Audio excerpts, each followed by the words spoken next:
Gue kira awalnya Nu adalah anggota ke-13 dari Shadow Garden. Karena memang dalam alfabet Yunani kuno, Nu itu berarti 13 teman-teman. Namun pas gue selesaikan cerita masa lalunya dalam game Eminence in Shadow, gue udah tercerahkan karena Nu adalah anggota ke-93 dari Shadow Garden. Halo para pendengar dimanapun kalian berada. Balik lagi ke Christopher. Sesuai yang gue jelasin di awal, dalam video kali ini gue mau bagian cerita tentang salah satu anggota Shadow Garden, yaitu Nu, si tante sadis. Maksudnya sang eksekutor handal dalam Shadow Garden. Ya, kemarin gue baru aja menyelesaikan cerita dalam game Eminence in Shadow yang judulnya Strum of Velgalta, bagian kedua. Nah, diceritakan saat itu, anggota Shadow Garden muda sedang melakukan misi penyelamatan kepada seorang anak perempuan dari keluarga Marquess. Karena memang saat itu mereka sudah mendapatkan kabar kalau putri dari keluarga Marquess yang terkenal dengan teknik interogasi dan penyamarannya itu terkena penyakit demon possession, teman-teman. Tapi karena tidak mau menanggung malu karena putri mereka terkena penyakit yang bisa dikatakan sebagai aib ini, akhirnya keluarga Marquess pun memasukkan kematian dari putrinya sendiri, lalu memasukkan putrinya ke dalam sel penjara di mansion mereka. Nah, kebetulan Ordo Diabolos juga mengetahui hal itu. Jadi mereka pun berniat untuk mengambil putri keluarga Marquess supaya dijadikan subjek penelitian mereka. Karena dia adalah manusia yang terkena penyakit demon possession. Itu adalah hal yang sangat langka dalam dunia Kage no Jutsukusa. Ya, biasanya kan kita tahu sendiri kalau yang akan terkena penyakit demon possession ini itu dari ras elf atau enggak dari ras beastman. Jadi Ordo Diabolos itu menganggapnya sebagai kesempatan emas nih. Karena mereka juga masih belum menemukan wadah untuk menaruh pahlawan dari pihak manusia nih. Nah, ternyata misi Ordo Diabolos buat mengambil putri keluarga Marquess itu nggak berjalan dengan lancar, teman-teman. Sebab mereka juga harus berhadapan dengan para Templar, suatu organisasi yang bermusuhan dengan mereka nih. Nah, terjadilah peperangan di antara kedua organisasi itu. Di saat itu juga Shadow Garden masuk ke dalam perang itu untuk mencari putri dari keluarga Marquess tadi. Walaupun yang perang di sana adalah anggota Ordo Diabolos yang biasa-biasa aja dan juga pasukan lemah dari Templar, tapi nih jumlah mereka itu sangat banyak, teman-teman.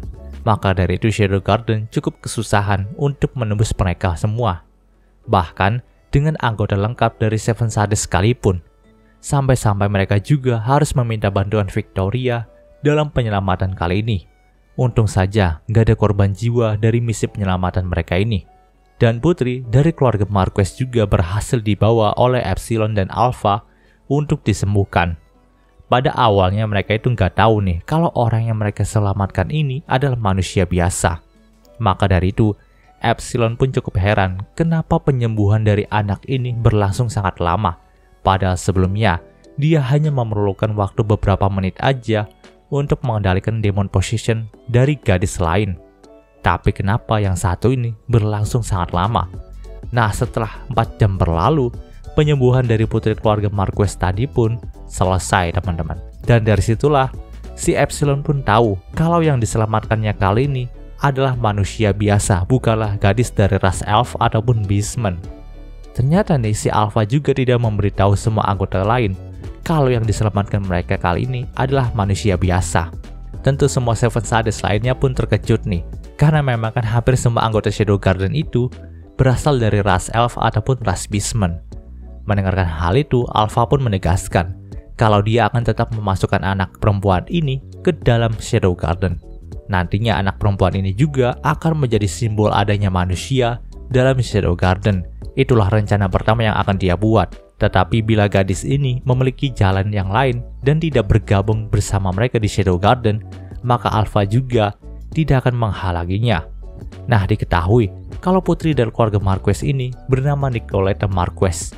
Dia adalah putri satu-satunya dalam keluarga tersebut. Makanya dia banyak sekali mendapatkan ilmu mengenai interogasi dan penyamaran di sana karena memang keluarga mereka itu sangat ahli dalam dua hal tadi. Nah, itulah yang akan diencar sama Alpha. Untuk sementara ini, Alpha akan memberikan nomor 93 kepada Nicoletta. Tapi jika dia mau belajar dan memiliki prestasi yang hebat, maka Alpha sendiri akan memberikan nama panggilan sebagai Nu atau nomor 13 kepada si Nicoletta ini.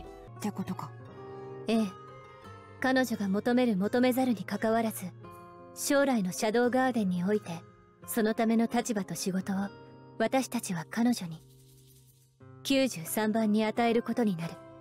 Nantinya, Nicoletta juga akan dilatih langsung oleh Lambda jika dia itu sudah bangun dan setuju untuk masuk ke Shadow Garden, menjadikan dia sebagai manusia pertama dalam Shadow Garden dan sekaligus manusia pertama yang akan mengikuti pelatihan keras dari Lambda. Nah, itulah kisah masa lalu dari Nu teman-teman yang diceritakan berdasarkan story game The Eminence in Shadow. Yang gak disangka dulunya memang si Nu ini adalah anak bangsawan dan dia juga udah punya keterampilan dasar dalam menginterogasi dan penyamaran teman-teman. Makanya dia itu sangat ahli dalam bidang interogasi ataupun penyamaran. Dan mungkin sih untuk cerita kali ini. Terima kasih telah mendengarkan sampai detik ini. Gue harap kalian suka video ini. Jika suka kalian bisa like, dan jika tidak suka kalian bisa dislike. Sampai jumpa di video selanjutnya. Gue Garrick the Super, signing off.